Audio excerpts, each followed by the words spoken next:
All right, good evening, everybody. This is Monday, August 13, 2018. It's 4:30 p.m. We're in the Thomas J. Smith Council Chambers. This is a work session tonight, and we're going to try to get through the meeting tonight. All right, we're going to have Mayor's Awards next week. We're selling some properties. The first is a consideration of a sale of property locally known as 311 South 9th Street, City of Burlington, Iowa, with conditions. Mr. Tisland.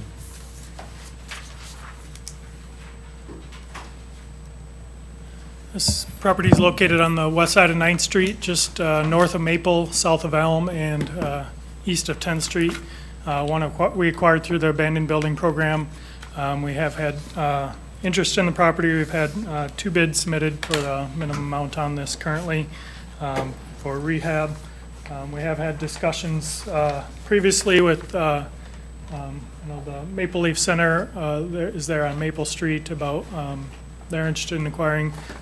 So going through the conditions, we do have the, for all 3 that tonight, whether they are rehabbed or demolished, what the different timeframes are on that. So this is a 2-bedroom, 1-bath, does need quite a bit of work, a lot of junk removed from the property. Plumbing, electrical needs upgraded. As we try and tell people that have interest in these properties, they cannot move in until it is rehabbed to minimum occupancy standards. We've had, even just this morning, someone stop in and ask about buying one of our houses and moving in and working on it, and we told them no, that's not allowed. So we've continued to try and get that word out, but some people just see $500 house, I'll buy it and move in and do some paint and it'll be good. But the houses we acquire are abandoned for a reason, and they do require quite a bit of work to rehab. Anywhere from generally $5,000 to $30,000 is kind of a rough range that they require. But if it is to be rehabbed by the purchaser, work shall be initiated within 60 days, rehabbed within 180 days, and another 180-day extension. If it's going to be demolished, shall be completed within 90 days of approval of purchase, within a 60-day extension if needed. So have a couple time frames on there that we want to see action regardless of what moves forward with it. I've been in that home. It's going to make a lovely house for somebody. Council. Questions? Okay, number 3 is public hearing, consideration of a sale of property locally known as 1906 Melvin Avenue, City of Burlington, Iowa, with conditions. Mr. Tisland. This is located in Lenox Park, south of Lenox, off of Melvin, just north of Sturzing's Food there. Is a rather large lot, 100 by 120 foot lot. Does have a mobile home on the property currently, not in very good condition at all, has some sewer breaks on the property. We did have had a interested bidder to purchase the property, demo it, and then build a new structure on the property. Based on the condition of the structure and the sewer, we did put a condition that this is to be demolished. It isn't something that could be rehabbed. Mobile home by our zoning code wouldn't be allowed here today regardless, but just based on the condition, it is that shall be required to be demolished within 90 days and then receive a building permit prior to transfer of deed. That is what the current purchaser offer is, to demo it and build a new structure. Did you say there's a sewer line broken? There's a sewer break there, yeah. Okay, Yep, on private property, on private, okay. yeah. Thank you. You guys good? Yep. Number 4 is The demo on that is up to the purchaser. It's not something we're gonna demo and then hand over. They demo it and then Okay. they build new. okay. Brings us to number 4, consideration of a sale of property locally known as 1003 Chalfont Street, City of Burlington, Iowa, with conditions. Back to that one again, Mr. Tisland. Similar, or same as before, small lot, 30-foot lot by 300 foot, so it is a very long and narrow lot. Does require quite a bit of rehab as well. Do have multiple offers on this and others interested. I think some neighbors have expressed interest in acquiring it to expand their lot size. As you can see, a lot of at least the lot to the north are rather narrow lots and long lots. So I think both of those neighbors have interest in acquiring and demoing. We do still have some that are interested in acquiring and rehabbing. So based on what the offer is accepted, there are some timeframes for demolition if they're awarded or rehab. Okay. You guys good? Man, that kind of sits back, man. It's a nice Yeah. little privacy spot there. Okay, brings us to number 5. Consideration of an ordinance amending ordinance number 3129, being an ordinance creating the D-Wall Plaza PUD, Planned Unit Development, by making changes to Section 3B Land Use Design Criteria and Section 5 50-foot barrier park, or I'm sorry, 50-foot buffer park. That'll be the first reading on that. Mr. Tisland. So this is an existing PUD that was adopted quite a while ago, I think in the early 2000s, for the development along Lawrence Avenue. It's expanded to the properties on the south side of Mason Road with continued development, and has had some amendments over the last few years on that. So for reference, the area in blue is the dewalled PUD. Some of the changes or requests here are specific to Lot 7, which is in the southeast corner here. Couple of the amendments, Lot 7 shall be allowed as residential, including multifamily residential. Currently, it's a C1 limited commercial PUD that does not allow residential, so the primary request is to allow residential on the eastern portion of this lot, which does follow our general transition from light commercial to multifamily residential, kind of the stair step of zoning. And then with the residential further to the east and along the north side of Mason Road, that transition fits from a zoning perspective as well. And then the 50-foot buffer park, there is a buffer on the back side of the properties here in order to shield residential from commercial. So the thought here is have a little smaller 30-foot buffer between residential and commercial here, whether that's landscape berms or bushes or something along that effect. So those are the two requested changes. Again, from a zoning perspective, that's the natural transition from C1 to R4. I know there's information in your packet, concerns from the airport as well. One of the changes in the PUD a few years ago, we put in some height restrictions on all the lots south of Mason Road. Those are more restrictive than the height restrictions of the FAA guidelines, their flight pattern. So our PUD already imposes height restrictions that are more restrictive than required by the airport or the FAA. I think part of their comments or concerns primarily then would lead towards the land use, what's appropriate around the airport. We do have some minimal zoning in our airport zoning in our code, but nothing that specifies what's appropriate around there. They cited some land use guidebooks. Those, again, are not adopted documents. Those are kind of recommendations or items to look at or consider when considering rezonings.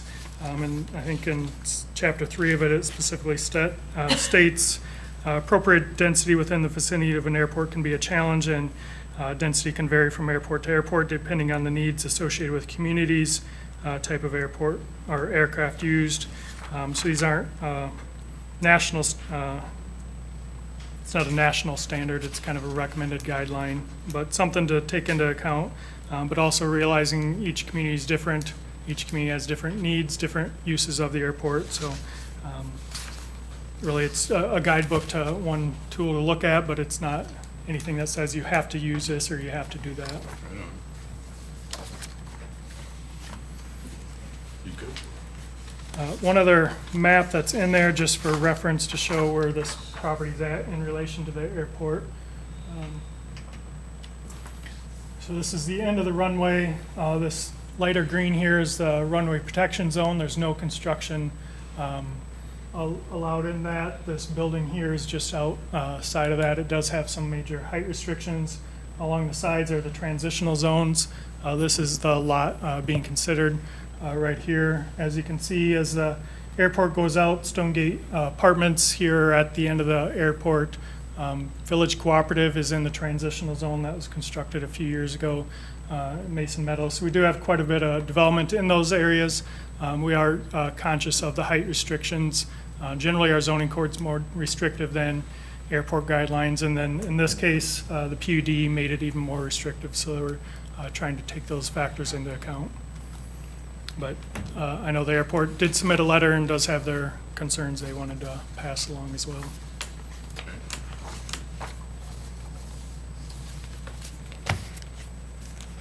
Would you like me to comment on it? Anything you want to say?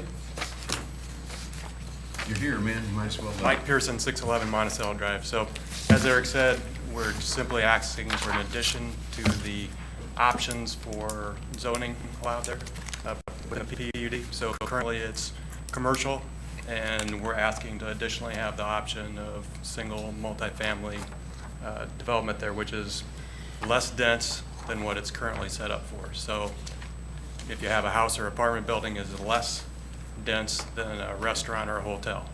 So the only thing we're doing is making a small area of transition that would go fit in nicely here. I talked to Eric about it before I brought it up. Probably a month and a half ago, we sat down and talked about it. And I just asked him in general, I said, what do you think? Is there any place that would be appropriate here to do this kind of thing? And he specifically brought that up, and that was exactly what I was thinking. So we had a congruent thought that this is something appropriate. I never bring anything before the council that I don't have complete agreement with the development department on.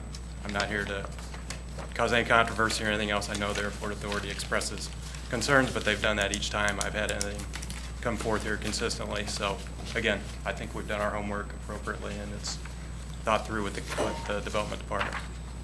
Sounds good to me. Any questions for Mr. Pearson? I'm good with it. Okay, thank you for your Thank you. support. May I speak? I'm from the airport authority, Oh, sure. Elizabeth. Yes, ma'am. I'm brand new to the airport authority, but what I've gathered from what they've talked about this piece of property, they're considering. Come on, sorry, can you give us your name and address? Elizabeth Van Vleck Sally at 501 Harrison, Burlington. I've only been to 2 meetings so far, but this has been one of the major discussions they've had. And one of the considerations they have is that they're considering a multi-story building, and it's in the proximity of the takeoff area of the airport, and they're concerned with safety if it's too tall. And also another concern they're having with the airport is the FAA may come in and shorten the runway or require that they have a 50-foot tower on top of the building if they have a tall building with a big light on top of it for airplanes when they come in and go out so they can see that building there. It is a safety issue to have a larger building there. Personally, I don't have a problem with single story, but I've heard that they've been talking about a 3-story building there, and that is not recommended by the airport, and the FAA may cut the runway down. And if you cut the runway down, you're going to have a problem with businesses because you keep shortening these runways, which is going to be the second time I think they've done that. You keep shortening the runways, and some of those bigger airplanes won't be able to take off. And so those are things for you to consider when you're making your decision on this. Eric, didn't you say there was already height restrictions in there? Yeah, based Yeah. on the FAA guidelines, when we went through the PUD amendment, at this point, it's kind of hard to see here, but the lot in question's right here. From the FAA, the 50-foot maximum is this kind of light line here. 100 feet is right here, and then it goes out to 150 feet here. Under the PUD, the maximum is 50 feet, so our So it falls code in- is much more restrictive than what the He's FAA asking is. for an ordinance change, though, and so we're considering that you're considering a change in this PUD. It's not going to affect. Even if you wanted to build a building, it would still have to be within the 50 feet, Okay. which would But I fall wanted you within to the know the airport does guidelines. have concerns with that particular. Thank you. Yeah. Thank you. And thank Hey, you for coming Elizabeth, down. I had a question, but why do they shorten the runway? Educate me on that, I don't know It's one of that. those FAA rules that if you have too much density around the airport, the FAA comes in and makes the airplanes back up so that when they take off, there's not the danger zone. That is kind of close to a danger zone. The property line abuts right up to the airport safety zone. They're right together. And so you have to kind of consider that. And so what they do is they keep chopping back the airport. And that's one of the things that the authority is concerned about, is them cutting it back. And you But said they you did don't but as that. long want as to our cut that building's runway. under 50 feet, they're not gonna do that, right? Per their current height restrictions, it wouldn't affect it on this side. I think one of the concerns was the other side of the same runway. There was, in the late 90s, early 2000s, some homes built right at the end of the runway protection zone that were within that height area, and they made a modification to the end of that runway to correct it. Yeah, the FAA is That's, gonna go in and that's do where what we they had do. to, they had to shorten it. That's- They that's on they the- adjusted the east runway side. protection North. zone on the east side. Okay. Yeah, they on might do Summer that, Street. so you have to kind of give that some consideration. And Mary, I think, is looking into all of that to see what they might do. Thank you. And thank you for coming down again, Elizabeth, thank you. That was on the Summer Street side. These do fall within the guidelines. One, And Mike, other- you're aware of these, right? These height, That was the first thing I did before I pursued anything here, just reconfirmed everything. okay. And Jeff Miller with Klingner and Associates is where I go. He has all the maps, and I go through that with him to just reconfirm, making sure before this came through again that the PUD is already set up to ensure that it's less than what any FAA requirement is. Okay. And additionally, on the west side of Highway 61, a number of years ago, the airport authority wanted to have additional rights there, and they went ahead and they contacted us, and we made an agreement to sell some air rights to them.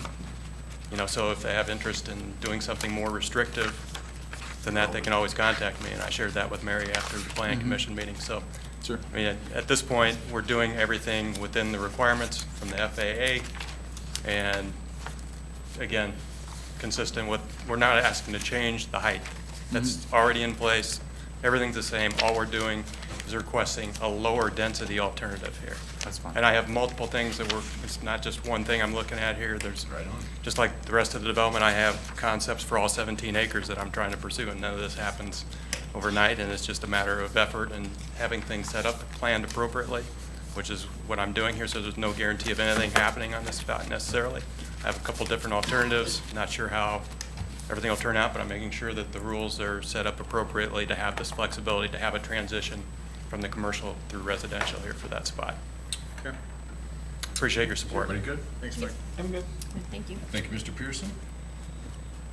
And Ms. Van Vleck Sally, it's complicated, I'm trying to get the process. Okay, number 6, a consideration of a facility use agreement with Southeast Soccer Academy, CISA, for the use of fields at the Burlington Regional Recplex. So we have some language in your packet on this. Did receive an email just this afternoon from them as well. I was hoping they'd be here to discuss that. But one of the, I guess, questions, just for clarification, I think in your packet was the contribution amount. We originally, we requested $20,000 over 10 years. You've made the request to have a 5-year agreement with a 5-year renewal. So under that number 4 was the thought to have 10,000 in the first 5 years or 20,000 in the first 5 years, or just wanted to clarify that. Is it a 20,000 total or and 10,000 in the first 5 years, and if there's a renewal, another 10,000, or what amount was contemplated by the council there? Okay, So what was the last? where was SCC at? That was my concern. SEC pays approximately $6,000 annually. They But are they're using the main fields, not the. not practice. always, they use these same practice fields as well when they're not available, but they do have more use in the inside fields that are maintained a little better. But they're paying a cash amount. CISA's talked about an in-kind contribution donation amount. Have we not suggested just taking care of those fields, closing it up and charging them the same amount? We've talked about having it fenced in. It'd take time to continue to make improvements to it, but as far as charging, Is that not a practical suggestion? that could be an option, yeah. We have I guess the only, I'm okay with it is, does that amount cover our costs to mow and maintain it? We have approximately $2,500 annually, not to mow it, no, just in about $2,000 to $2,500 annually in cost for fertilizer, seed. We also pay the water irrigation and the lighting. Currently, they pay $500 in the fall for lighting. That would go away with this, because once the gets darker earlier, they use more of the lights. But So would you have an approximate idea, or could you get us an idea what our yearly costs are with the mowing I and had stuff? that in the memo previously. Because I guess that, I'm all right with, I'm all right with them having an agreement, but I think we at least ought to start. our maintenance costs of those. Yeah, bridges. I mean, I remember one aspect of their presentation was trying to keep their costs low so they could keep the cost low for the or for the players, which I understand, so I don't wanna, And I don't not want in it to make money, but Well, and they have made some other improvements, and I want to recognize that, but that was my goal, is kind of recognize the prior improvements they've made that also cover our costs. So what they're recommending isn't a cash amount, it's a contribution. which, Contribution yeah, it for wouldn't other cover improvements. cost, it would just, for future improvements to the Recplex. I just mean like in Yeah, kind though. yeah, okay. Right? Yeah, just in cost for fertilizer, grass seed We're it at and 2,500. stuff, it's about 2,500. Some of the maintenance that we do.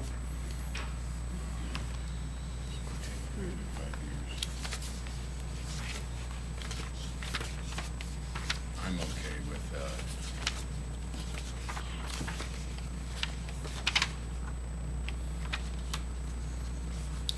I'm okay with the 10 grand.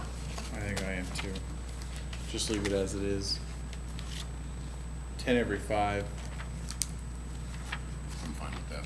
That's, I mean, there's a tons of intrinsic value that they bring to the community with tournaments and Dude. just, without a doubt. Okay. I think there's enough there that I don't see any reason why you need to change it. Big boy?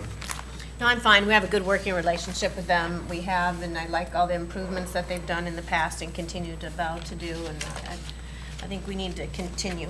Well, as long as we get the 5-year option, then both parties need to discuss it again, because things might change as far as their participation level or their maintenance costs. So I would be, this would be acceptable to me.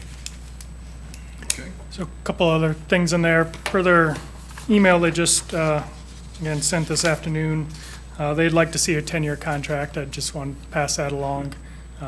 Well, yeah, I'm glad you brought that up. So what, is that it's a no-go without a 10-year deal? Because I can't speak for them. They just said, I wish somebody would've been here. they just want to ensure they're able to continue to use the fields there. I know from talking to our attorney, they'd recommend the shorter duration based on kind of the unknown in the future. We do have an indoor facility coming on board and just, It's basically a 10-year, it's a 5-year with the option to renew in 5, right? So it's, Yeah. in their eyes, it could be seen as a 10-year, but things change. Yeah, they want 10 So, years, I think. but I'm not gonna budge on that one, so. and then one thing they sent me some changes through this agreement, and I apologize, I've just had a little time to go through it as well. Currently, we charge $500 annually for lighting. That would go away with this agreement. Wanted to make sure that was clear, because they put it back in the agreement and then crossed it off, so I'm not sure why they added, I don't know if it's just to make sure we're all clear on that, but, so that, currently this fall, we'd still charge them the $500, because I think this starts January 1 through, So then the net benefit's only 15,000 over a 10-year period, right? yeah, yep. Yeah, Are we? That's kind of burning the candle at two ends, isn't it? Yeah, I think the Exceeding our 500 stays in. Costs, yeah. And the last thing they had requested, I think, is a terminology Jim and I talked about. They wanted a payback if, for whatever reason, this was canceled. I think they just weren't clear on,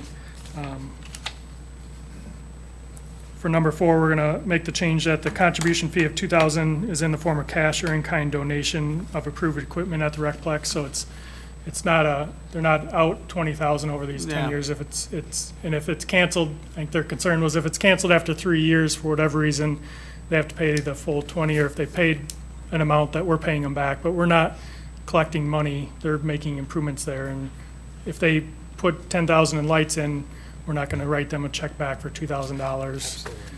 So just wanted. And Eric, I also why would we- understood that when they went to donate something, it had to be approved first. Yeah. Yeah. They couldn't just say, oh, we've got a great deal on grass seed, here's your donation or something. They have to let us know. Yeah, it has to be approved by Recplex manager, myself. Want to verify the amount and that it's something that's needed at the Recplex, not just they want it for their purposes, just want to work together on that we're not surprised that something shows up out there and that's our contribution Yeah, when, that seems fair to me. But Is there any other you said questions, or- if we cancel it, I mean, Yeah, Their concern is that, that this is canceled or something, and they've spent money Before out the there, five- and, Before the 5 years? yeah, or- yeah. We'll ask them to spend 10,000 over a 5-year period and then spend an additional 10 over the next 5 years. I don't see any reason, I mean, once we're in this, I don't see how we can get out of it unless one of the parties doesn't perform.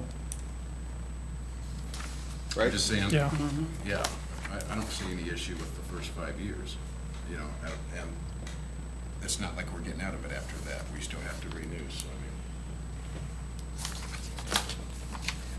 Did you see anything else in there? I was just trying to cover some of the highlights that they put in here, but I didn't know what the reason was exactly for some of them. Yeah, that, And that was that, no that on the term doesn't 500. make sense to have in here. One thing I would wonder about when they made their presentation to you, and you all agreed to it, there was, one of the things that you did push back a little with them was the length of term on it. To talk about adding the $500 electric fee back in, at this point, I mean, you're now changing what you've told them, what you agreed to with them, if you try to put that back in. I don't remember agreeing to that. I don't think we talked about the electric fee. No, you didn't. Eric had brought it forward with some of his material, but Okay. you never asked to put that into the agreement. They were asking for it without that in it, and that's kind of what they left, assuming you were agreeing to. So if you're adding this at this point, you do need to recognize that that's something different than what they had heard from you when they were here. Well, it's either that, And I think a lot of that has to do with just that you're talking about it now, realizing that fee was there and you just didn't recognize yeah, it. if you want, you could make it 12.5 for 5 years and 25,000 total. Either way, it's the same. Because what Matt pointed out, it's the net benefit is $5,000 less with the fee, because I didn't realize that fee was there. So I'm not really I'm not complaining. ready to give that up. That's 2,500. You want the We'll just have 500? to- Yeah. I think so, because our maintenance fees fees are gonna continue to Yeah. climb. And if we're cutting the deal on our end, and it's suddenly not such a good deal for us. We're all down for the partnership. It's just the terms of the partnership, so. Are you guys good with that, what we've got then? I don't want the $500 to tear the deal down, though. I mean, if you think about the Well, we- benefit of from what the community makes on some of those tournaments that they bring in, $5,000 is really a drop in the bucket. But it is something that needs to be discussed. So I don't want to see them back out. I don't want to see. Yeah, I don't want to rift see them created back out over that either, but $5,000. if they're gonna back out out of $500, I mean, we're working with them and we are partnering with them, so I mean, I don't know, you guys think about it, we've gotta be, but we're all fine with going forward with the 500, though, changing that language, right? I mean, the majority of us. I'm definitely for trying. Okay. Yeah, we need to have a discussion with them. They're not here tonight, so in general, I mean, because I won't get caught again because we didn't have that. In general, I'd be in agreement, but I think we need to discuss that because, it is amount of in kind. We're already not covering our costs, our full cost. We're covering our chemicals, but not the hours and the water, and we need to review that. I think even if they paid the $500, you add up what they're going to pay over a 20-year period, they're still getting a far better deal than any other organization in the community because of what they've brought to the Recplex, because of the tournaments they bring in. So I think it's important to remember there still is a benefit there to them of Right on. thousands of dollars a year. So We good? Okay, guys. Number 7, consideration of an ordinance amending various sections of Chapter 97, industrial pretreatment requirements of the City of Burlington Municipal Code. Is this the one with publicity? Did you guys catch that? This, amending this ordinance is accomplishing two things. One, The state, when they issued the NPDES permit that the wastewater plant is operating under now, had a requirement that we do an evaluation of what is referred to as the local limits. And that was precipitated by, it had been a long time since we'd done an evaluation. The current limits that are in the ordinance are from dating back to 1982. The evaluation was to take into account the changes that were made at the wastewater treatment plant. They were designed in 2010, they were online in 2012. We had not done a reevaluation of the local limits. The local limits are intended to protect the wastewater treatment facility and the environment from pollutants that could come in and harm any one particular process within the wastewater plant, which some of the processes did change with the improvements in 2010, 2012, and protect the processes themselves and also prevent pass-through to the receiving stream, the Mississippi River. And over that time frame too, I'm sure that they determined through data collection and experience that the parameters that were used to evaluate processes back in 1982, they probably fine-tuned things and so on and so forth. So the one matter that's approached by this amendment is we hired HR Green. They did an evaluation of the treatment processes, looked at the different pollutants that were required to be evaluated, and they came up with a new set of local limits. And this amendment, the amendment incorporates those amended values. Many of the values have been adjusted downward. There's a few that went up. This not only protects the wastewater treatment plant from the processes in the pass-through, it does have an impact on our industries. The industrial pretreatment program is the program that we implement and use to regulate some of the significant industrial users in our community. We issue a wastewater discharge permit to specific industries within our community. They have self-monitoring requirements, and they also have quality of discharge that they are allowed to discharge to us. They submit to us on a monthly basis reports, the same as we submit monthly reports to the state, showing what the quality of the effluent being released to the Mississippi is. And in those wastewater discharge permits, we have the limits. This change to the local limits does and will have an impact on the limits that those industries have to operate under. Now, we've sent letters to those industries. We've let them know that we are looking at making this change due to the evaluation that was performed.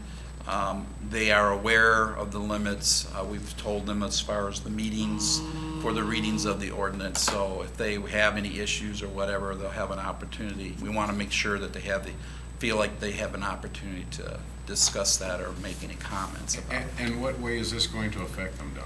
I mean, well, we've watched or we've looked at their monthly monitoring reports for the last few years to see how changing their effluent limits through this change would have impacted them in the last year or two.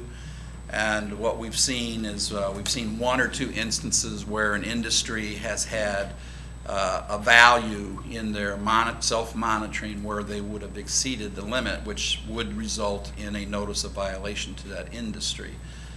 In the cases where those have happened, it's been due to process upset, something failed within their system. So their systems, as are ours, is subject to upset if something goes wrong or a person makes a mistake or something like that. So they'll just have to operate under a little bit tighter effluent limits, just as what we do. The other factor that's in this proposed amendment is some language that comes out of the federal rule for streamlining the industrial pretreatment program. There are minor language changes to the ordinance. Best management practices, slug loads, language that the federal government felt is necessary to put into permits that are issued to industries. It's basically just to clean up our ordinance so we comply with federal rules. So Don, are we being required to change these, or we're just being proactive in changing these? No, we're required to change them. Okay, and we're required to change them to the numbers listed in the packet, right? Well, actually, I would say what we've done is we've reserved 10% space at the wastewater plant. The question is do we use up all our space for our existing industry, meaning that if there were to be any growth by an industry, we would have to go to our other industries and say we need some space for this company. We're going to have to limit you further on your processes. Or if we had a new industry wanting to come in, we'd have to go to all our existing industries and say, we need you to cut back. So we've created a 10% reserve for growth by a local, an existing industry, or for a new industry coming in. Okay, and is there a fine associated with the notice that they violated these standards?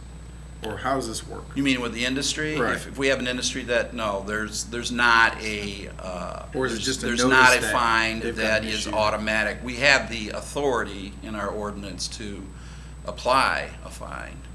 Okay, But it depends upon the circumstances and the severity and repeatability. If it's something where it's like the state, when we have a violation at the wastewater plant, we get a notice of violation, and they expect us to review what happened, take necessary steps to lessen the likelihood that it would reoccur again. If we were to ignore that notice of violation and not take the necessary steps and it became a frequent type thing or a more severe thing, then we would be subjecting ourselves to fines as well. So you said, Don, it's largely a self-monitoring. So that was my question. So they run high or low or not where they're supposed to. Does somebody else come in and check them? Or is it just, they just self-monitor again and We submit a new report? As part of our program, we do 3 surveillance monitoring samplings throughout the calendar year. We go out 3 times ourselves, collect samples, perform the analysis, and Okay. compare our results to what the industries routinely turn into us on a monthly basis to see that the results that we are getting are Complies with- comparable or similar to what they're doing. If there's a significant difference, then we would look at doing additional sampling. There's nothing that prevents us from going out and sampling more, or and certainly we have contacts with our industry, so we review that with them. Okay, thanks. I like that word, slug loads, that's kind of fun. Yeah. On page 47, it says, "The purpose of this ordinance is to amend certain sections of Chapter 97 to protect the publicity-owned treatment works." Does it So, really? Yeah, we want to change that to public label. Get rid of publicity. Thank you for pointing that out. It's no problem. Are you guys good? Sure. Okay. Thank you, Don. Yep. hey Don, before you walk away, have any industry has any of the manufacturers in town expressed concern with this? Not as of yet. Are they aware of it? Yes, they are. Okay. Actually, the evaluation of the local limits was, as I said, performed by H.R. Green. Our MPDS requirement was to have that analysis completed and submitted to the state for their review, for their agreement, their acceptance by June 1st of 2017. So it's been over a year. Okay. When we got the evaluation from H.R. Green, approximately a year ago, we sent them a letter, our industries, letting them know this is what the evaluation shows, this is what the limits appear to be, they're going to be adjusted down, and just to give them a heads up. Now, we have not done anything with it because it hasn't been adopted by the council as being, it hasn't been adopted yet. The rules, the limits haven't been put in place yet. We resent that letter here this last week to reiterate we are now in the process of going through the adoption process on the ordinance. Okay. So, You guys good? All right. all right. Don. Thanks for keeping it rolling downhill. All right, next is the resolution approving final plat of 7th edition to Stonegate Crossing subdivision. Mr. Tisdale.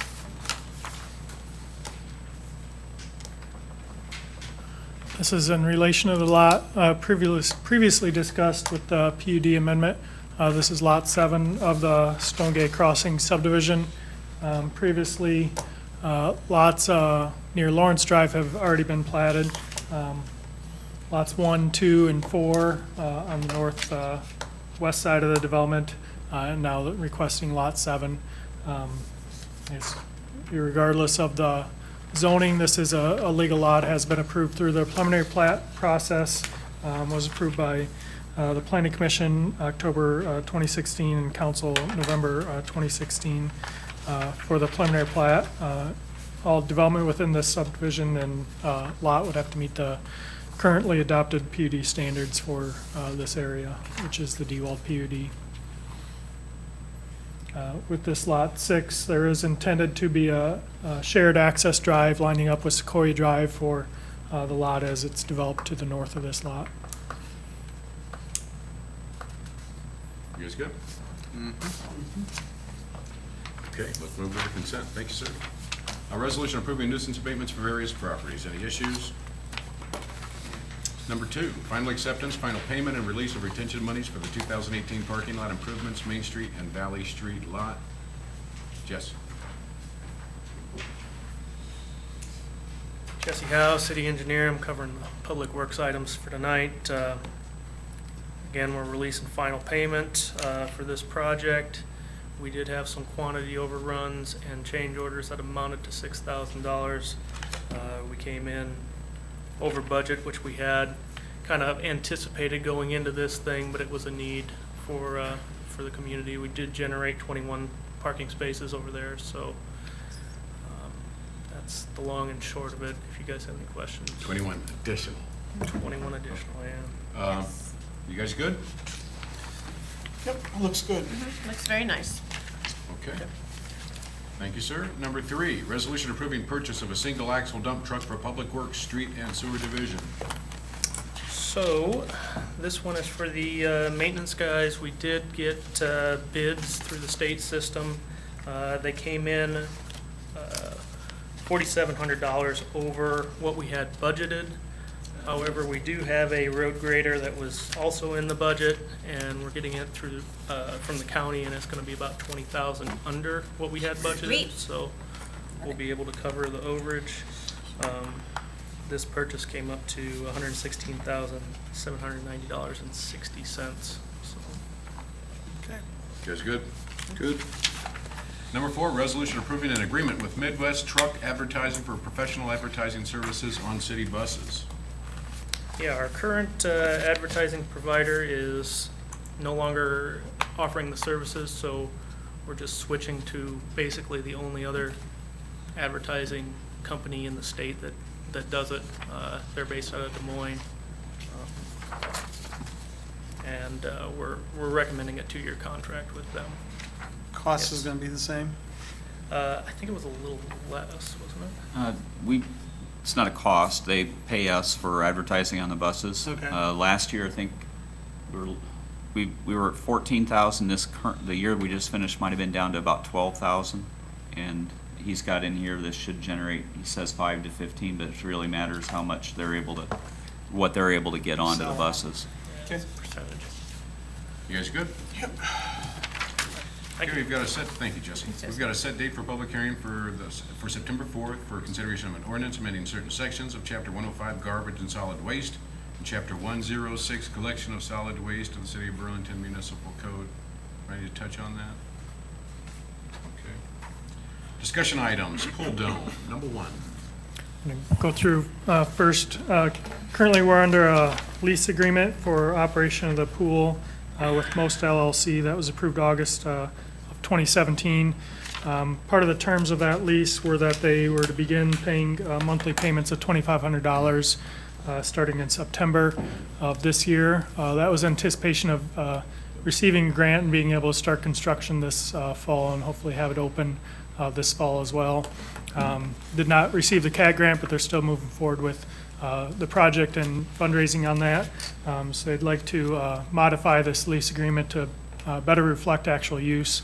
Probably have a payment starting in 2019, working with them on that, but wanted to bring this before council, see if that's issue to, I guess, not move forward with this lease in enforcing those terms of payment of $2,500 starting September 1, bringing back a revised lease agreement reflecting usage and timing for the spring. And then secondary to that, we had as part of the CAD grant application, there's a local match. We had a resolution approving contribution to the project that reflected that $2,500 payment. That was going to be reimbursed over 3 years back to the swim club as a match, as well as a pump improvement that we're still looking to do the pump improvement this fall, but the payment obviously would not be able to occur, not needed for match, but still needed for their project, but couldn't occur as we're not collecting lease payments at this time. So I think would like to bring that back modified as well, reflecting the agreement. And Ryan's here maybe to talk a little bit more about the requests and timing of their project.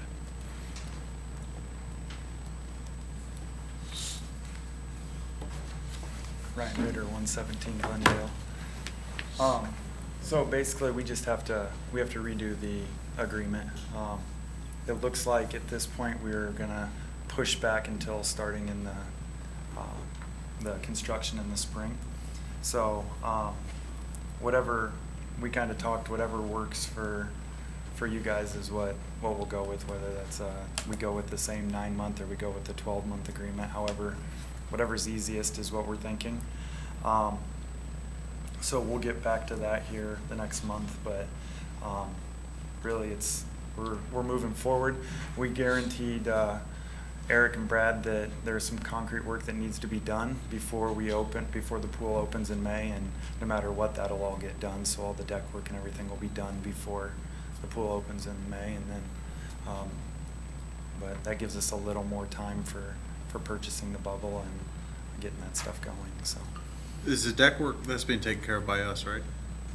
Not at this time. I mean, we've done some patching this summer. We've done some patching in areas that were needed. We've had some deficiencies noted through our inspection process. Wasn't that a CIP project that was moving forward, though? It was a CIP project that was removed based on the swim club doing it with their project. And then we were making our contribution. then you're making your contribution. Yeah. And the other, kind of what we're talking on this, and maybe I'm moving forward too fast, but right now it's a 1 year. We just had a 1 year lease, and how are we going to have a 1 year lease when we're talking about a three-year payback right now? So the lease almost has to match whatever that is. I went to them with possibly doing a 10-year lease or something, whatever works, but a little bit longer lease so that you guys got something after the payback also. You were guaranteed, at least the amount that you were paying back after that also. So. And we talked specifically on a 5-year with a 5-year renewal is for that as well. 5-year option is what we talked about. So If you've been paying attention, 10-year leases. that's what. And when we talked about that, that's what we said. But totally 5-year understandable option. where Yeah, and I didn't want it to be like okay, we're going to do a 3-year lease, and you guys are paying us back 3 year, and then if it drops after that, you guys get nothing out of it. So Sure. Ryan, how much was that CAT grant for? 100,000. If we had the CAT grant, it would be going up right now. We're within that 100,000 right now. So yeah. So there's no way we can get it up by this winter? I don't know how long it takes to put the bubble on, or? Well, since the last meeting, I think we said we were just inside of $100,000, and we've probably raised another 40,000 since then. So we're sitting at like 70,000, somewhere in that range is where we're sitting what we still have to raise. So it's hard because we pretty much have to purchase the bubble, but the bubble's the last thing that goes up. But we have to purchase the bubble to get the pieces that go in the concrete. So we can't even start the concrete work until we can purchase the bubble. So you pretty much have to have it all in order to get started in any way. So that's what we're waiting on. So hopefully, right now it looks like we will be done before the end of the year, but then that pushes us back to next year to start. Okay. So, So we just have to be patient. When are you wanting this lease to start? next year is what we're talking. The But discussion like that we're next trying. year, like April, or next year back in the fall? Well, and that's what we're trying to talk. We wouldn't start swimming. We'd do the same thing we did this year, where we'd start in May and then, or June, whenever the pool was done, and the bubble would go up in September. But we're trying to discuss of, we had lessons this year, so do we want to go a 12-year lease so you guys are getting paid during 12-month. lessons? Or 12-month, I'm sorry, 12-month lease, so you guys are getting, that's what we're trying to figure out, and it's up to the attorney as to how that works, so. I have a quick question for you. Yeah. So you're gonna take the bubble down every spring, right? Yeah. Where are you keeping it? There's gonna be a shed on the property that's part of this also. So, In your kind of where the garage. fence jumps out In right your there. garage, Rinker, that's part of the agreement. No room in my garage. Yeah, but part of it is a shed that's where the fence jumps out by the concession area there, in that corner. There's gonna be a shed, and that's where everything will get Okay. stored. So. You guys good? I'm good. I'm excited for this project to go up. I don't want to wait till next year. We're ready for it too. You guys have been working hard, though. Appreciate it. Hey, where do you get shades like that from, Ritter? Probably his race sponsor. Just can't find a cool pair. So we wanted to bring this back, just acknowledging there's not going to be a payment in September. We're going to work on a new lease Way to pay attention to detail. right away to bring back so that they have a lease in place before they move forward with their project. Good time. Do we need to have Well a played. resolution canceling the existing lease, or Well, there's a termination for non-performance. I'll have to ask Patrick. I mean, On if what? they don't pay, there's a failure, a breach of contract, but it'd be preferable if we just had a resolution? yeah, we'll see if we can bring a resolution at the next meeting, just acknowledging cancellation and Whatever's If that- easier. if that's, just so- if that's, acknowledging cancellation of this lease. if you understand what that's for and are okay with what we're doing with So that. Yeah. That $2,500 isn't just hanging out there. Good deal, man. Good deal. Yeah, I am getting excited about that. It's gonna be cool. I'm about ready to go back to swimming form. All right, let me stop lying. Okay, number 2 discussion is a request for waiver of fees for airport. Enclosed in your packet is a request letter from the airport asking a waiver of water, sewer, stormwater fees. They've been being billed for water, sewer, and stormwater fees for in perpetuity, as far as I know.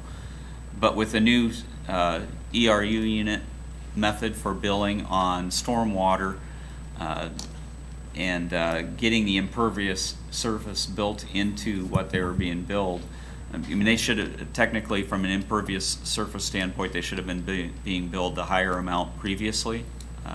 We weren't doing that. But it is a significant thing when you think about the amount of runway that's out there. And it's a significant change. You're going from a stormwater fee in the $280 range to $2,800 on a monthly basis. Actually, I think that the ERU is in the 20s. She has 2817. That's probably overall utilities. The ERU is a little bit less than that, but it's almost all of that change is because of the way the stormwater fee is implemented with them. And so they're requesting all fees be waived. The letter that is in your packet, they're making a notice to state code section. The state code section that's referenced in there deals with exemption from property taxes. This isn't, the utility fees aren't property taxes. This is an irrelevant section in terms of what the request is, but the request is still out there. Just it wouldn't be relevant to what she's put in the letter. I think the solution to this is, I don't have a problem with exempting the airport from the ERU standard, because to much effect I view a runway as I do a road. It's a vital piece of infrastructure that promotes transportation. But runways only. But runways only. Yeah, because I mean, if they do realize some rental income on some of the buildings and They've, property. yeah, they've got separate income on other ventures out on the property, so I don't see the need to exclude those.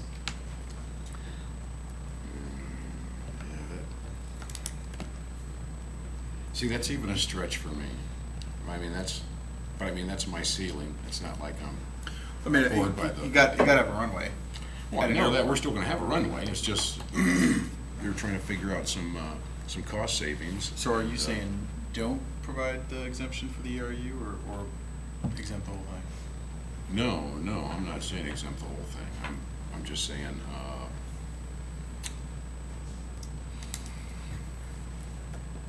I don't like making changes. Again, we've done this, and I realize it's gonna be, more money that they're gonna have to spend, but, But we don't add up the square footage for Highway 34 and build a state. You know what I mean? it's still a different deal. It's still a piece of vital transportation infrastructure. I mean, there's private entities out there that operate, and we continue to use the ERU method on those entities. If it's a private hangar and somebody's renting it, there's rental income on the hangar, then you would apply the ERU method. However, if there's a taxiway for somebody to be able to get from Chicago, No, I hear what you're saying. Burlington, I hear what you're saying. or Runway, then we should, I would be in favor of eliminating the ERU method on those impervious surfaces only. There's a Again, spirit, I'm not saying what we I did. abhor that. I'm just saying, I'd just rather leave it be as is, and, maybe it's time to bump up the charges on, to make up the difference on some of the hangars. I don't know, this isn't something that I'm gonna die on this hill, so I'm open. If there was a desire to exempt the runways, there's a section within the ordinance that was approved that provided, in establishing the rates, it has a description of exemptions that described public right-of-way, inclusive of roadways, railroads, Railroad crossing. railroad right-of-way. There's another, I can't remember what the third one that was in there. You just But wanna this would add- be, you could add to that section and put in runways and taxiways. I would say- If you were willing to do that, that would make the most sense in terms of how you would get that built within it, Common taxiways, not all taxiways. common taxiways. So it would be taxiways used by commercial airliners. If somebody's got an airplane hangar in their backyard and they have a taxiway to it, then that wouldn't fall under a common taxiway. Jim, would it have to be a full exclusion, or could we meet him halfway and say we'll pay part of See, it? that would be a partial, Okay, so we're already doing that, okay. looking at if you did something like that, their current ERU fee is $2,760 for stormwater, for inclusive of all taxiways and runways. If you excluded those, what they would still have for building surfaces, the pads right in front of I assume that includes the pads right in front of the hangars, parking lots, would be $540. Still significantly higher than what they were before, which was probably more in the $200 range. But I it's have significantly 280 less on than here. what But they're it's gonna significantly less than 2,800. have. Yeah. To me, a taxiway or a runway that's used for transportation is, But it just keep in mind- serves the overall same purpose as a road that goes from here to wherever. So, we don't tax those. I don't see or we don't apply the ERU method to those. We shouldn't apply it to this.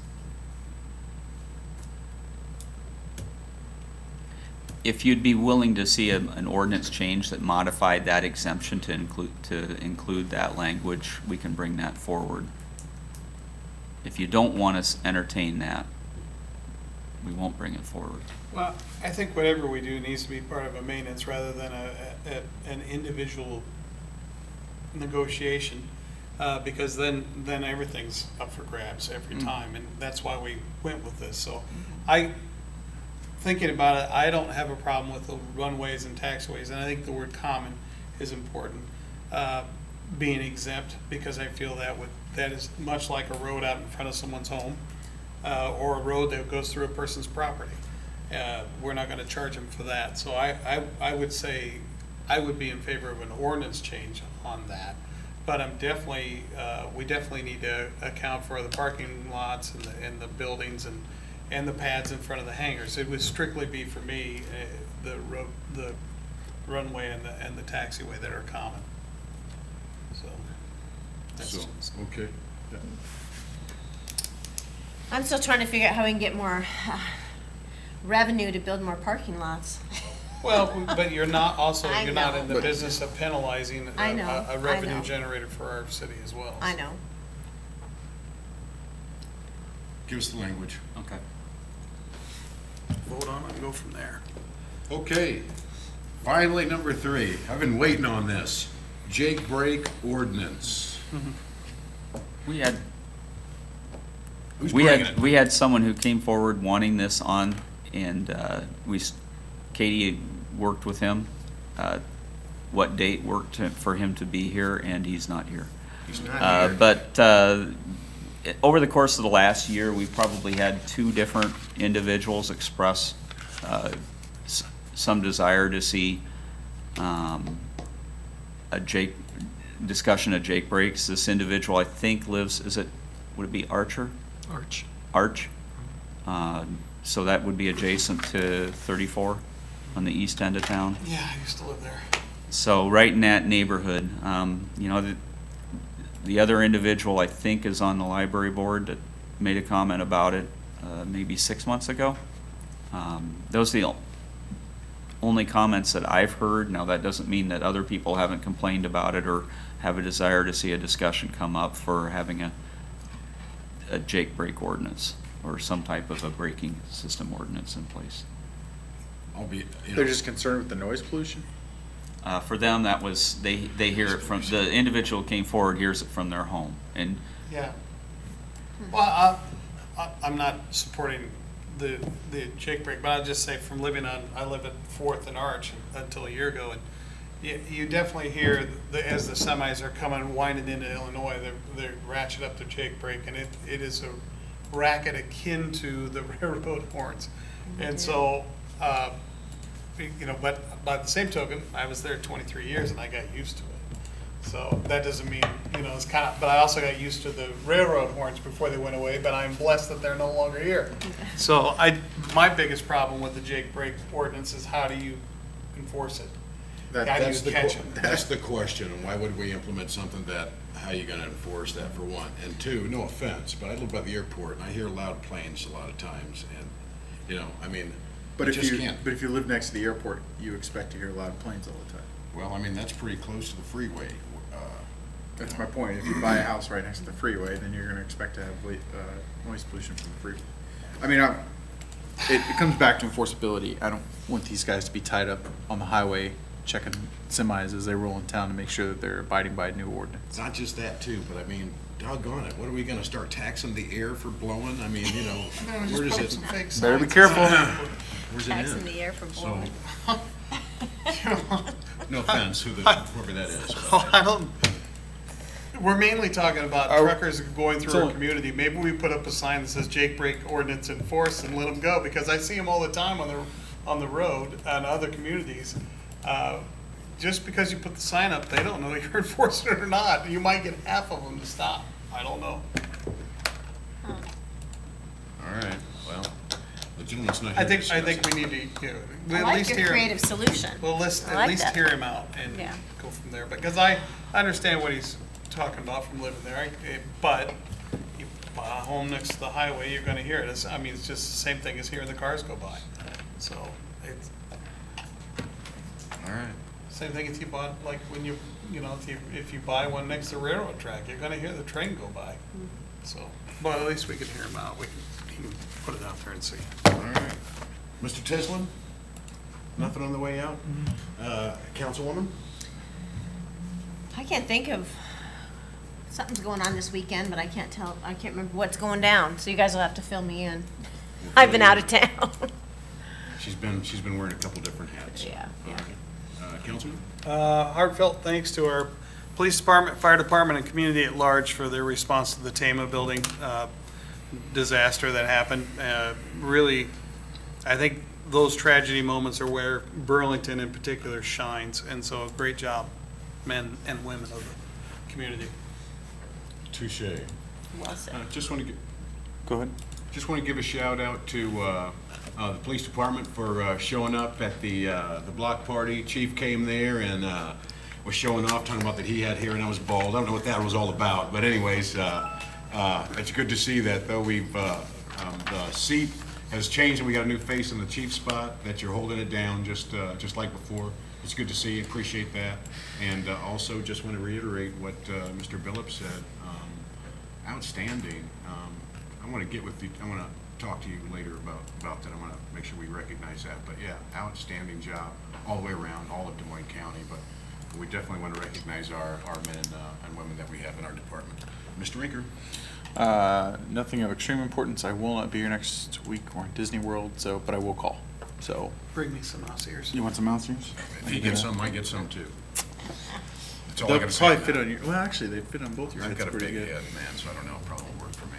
Chief, you had an item that we're gonna need to add to the agenda for this next week that, sorry we didn't get it on, but Yeah, that's my fault. I apologize. I'm kind of new at this, stepping into this role. Chief Beard prepared me for a lot of things, but when this grant came up, I was going through the list and I realized I need to get this in front of you. But it's, I just need a resolution approving an interlocal agreement between us and Des Moines County in regards to the 2018 Justice Assistant Grant. What that's provides, and I think it's $21,899. With us being the larger agency here, we have to provide for the disparate agency, which is the county. With that, I intend to buy a simulation range is what I intend to buy or purchase with it, which would provide scenario-based training, firearms training through simulation. Basically, it's a screen and a projector and the equipment to run that and house that at the police department. And it would be used for all law enforcement agencies. Go in the basement. Yeah, that's what I'm thinking. That's what I anticipate using that money for. That'd be nice. So I don't that- think we should have this in town, by the way. I used one of these simulation units at a conference, and I failed. I don't want it. It's a bad memory. We'll Now, give, why are you digging this back up? we'll give the city manager the first opportunity to Training. Vote for this as Training. long as I have the opportunity to watch that. So that's going to be a great resource for all law Yeah. enforcement, but that's, the grant application is due, I think, by August 22nd, so I have to bring it before council next week All right. and get that approval, so. Have any questions? Is there a match? Doing your stuff. No, the cost of this will be a little bit higher, but I know that the county is prepared to chip in their portion and ours. I think the cost of the unit itself is $29,000. Okay. Thank you. So it's within reach. Okay. Thank you, Chief. And I don't have anything else. So, you're on track, Don, with everything, and, I mean, the biggest thing that we have going on is trying to get the surveys out and, all the steps necessary to transition on, carts. How is that all proceeding? Well, actually, this weekend when I went home, I felt probably the best I've felt for quite a while pertaining to the solid waste program. Sweet. I mean, we've got the new trash tags ordered. They should be here about the middle of October. Are changing the trash tag color from an orange to a yellow. Change the text on the tags, but otherwise they'll be the same size. I'm not really sure how it's going to work with the retailers as far as whether they're going to bring their old orange ones back in from their registered drawers and exchange them 2 for 1, or whether they'll just use them. Obviously, the customer, the citizens who have the orange trash tags in their hand, 2 times $2 is $4. So until they use up those tags, or if they use them for bulky items, we still have that program too as well, that trash tags can be used for. But the customers, the citizens aren't going to be out anything. I'm just not sure how the retailers will deal with that. I think that we'll probably end up working with them where they can do either one. They'll have the option to bring them back or use them up. The waste paper, the newsletter we send out annually, usually that goes out in June. We held that back because we wanted to, well, we knew we were making a change. We didn't want to put out any information that wasn't accurate. That should be going in the mail this coming Friday, which is probably about the same time the mailer survey for the selection, the choice of cart. That should also be going in the mail Thursday, Friday this week. So the resident should see our waste paper, which has a large section devoted to the new cart program. They should be receiving the mailer first of next week as well for the cart selection. So I think everything is coming together that way. There's still a great deal of foot traffic at the library about the carts. I think we've taken probably somewhere in the neighborhood of 600 or 700 copies of handouts. They just keep calling us and say, hey, we're getting low. So there's an interest out there. I still think there's some confusion out there. Some people say, well, I'm not going to make a change. I'm just going to continue doing what I'm doing now. You don't have a choice. You have to use one of the carts for the collection of your trash. And if they ignore the mailer, they're going to get a 65-gallon cart, and their water bill will be adjusted accordingly.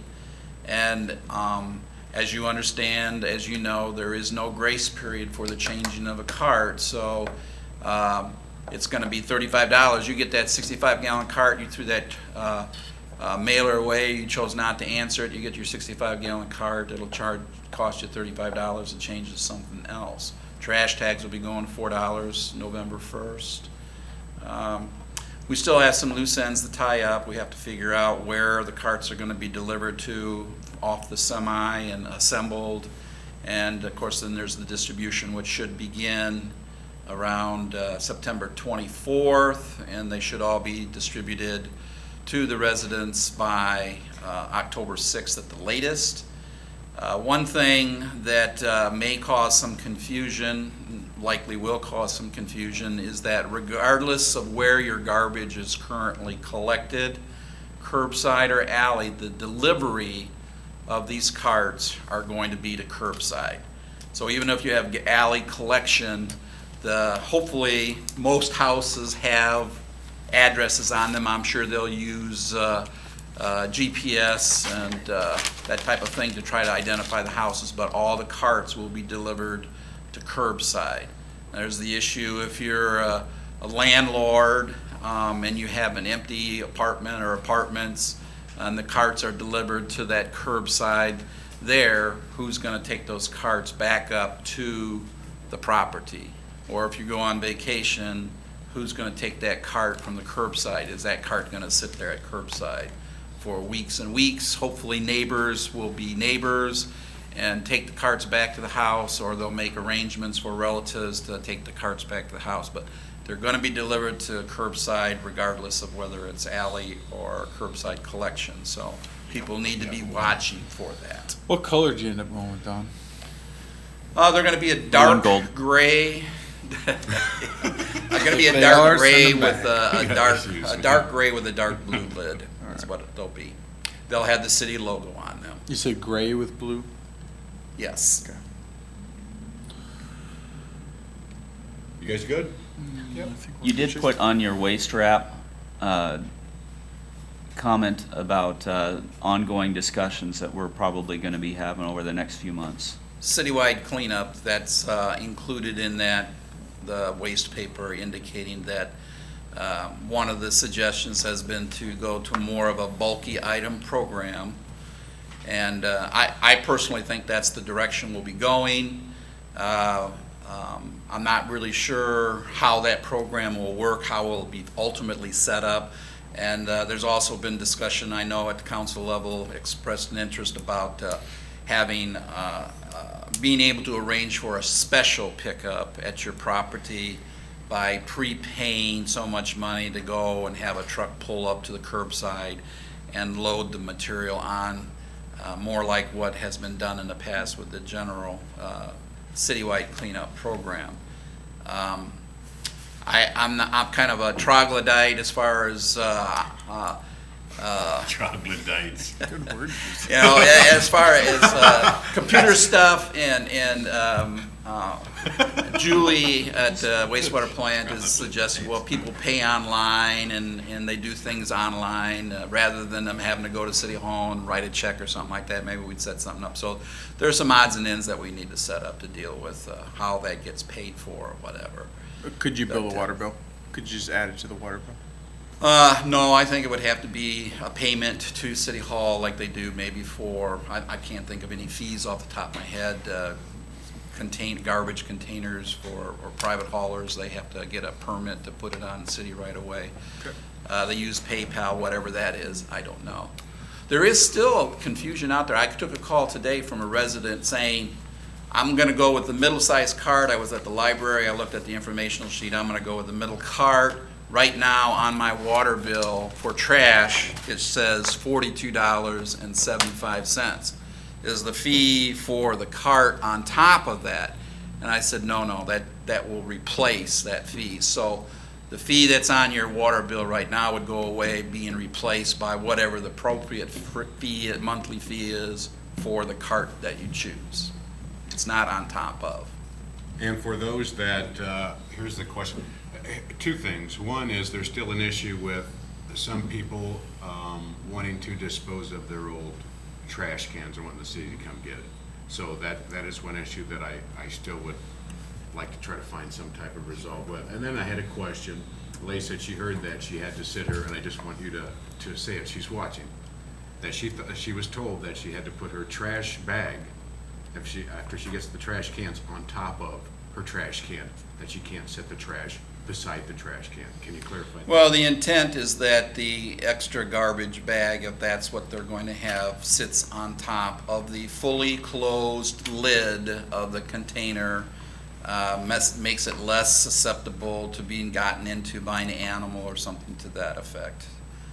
So that is the intent, and that is the instruction, that if you have an extra bag, to set it on top of the can, or the cart, I'll call it a cart, and that we would be collecting it from that cart. Okay, now what if she sets the bag and she doesn't set it fully on the trash can, and the bag accidentally falls over? Are they gonna leave that trash, or are they gonna take that trash with them? I'm sure that if they find a properly tagged and prepared bag of trash aside the cart, that they will pick that up.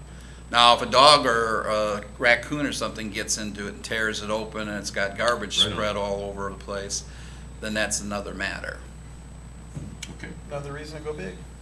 And Go big, world. and as far as the garbage existing cans, they are going to be allowed to be used in the Leaf program as they have been for the last 20 years, well, not 20 years, but they'll be used, allowed for that use. If they don't have a desire to use the can any longer, perhaps a neighbor would use it if they have a lot of leaves, or storage for something in the garage. But ultimately, if you're going to get rid of your can, you need to put a note on it saying, please take my can. They will not take the can. Will not require a trash tag to be attached to a can that's being thrown away. Now, if you have that's your second can with trash in it, well, then obviously you're going to have a trash tag attached to it for them to take it. But have a note on the can saying, please take this can. Okay. Man, you're just full of answers tonight. Yeah. Everybody's good? I'm glad you're feeling better about the solid Reasonable. waste. I am too. James? Don's put in a lot of work Yeah, on he this, has. so. We're proud of you, Don. Not done yet. Keep up the good work, Don. Speaking of Don Harder's in the audience, and his hair's perfect. Good to see you, Don. James? I just would like to note that the owners of the Tama building they've communicated with us, letting us know their intent to try to rebuild or on that site. Now, we have no clue how all of this process will work. The building is still being, the insurance company is still going through the investigation process, so it's some time before they're able to do anything. But they're trying to figure out what they can do to rebuild on that site, if at all possible. Wow. Good deal. All right. That's all you got? That's all I have. Okay, James, that's it for tonight, everybody. Thank you. Good night. Yep.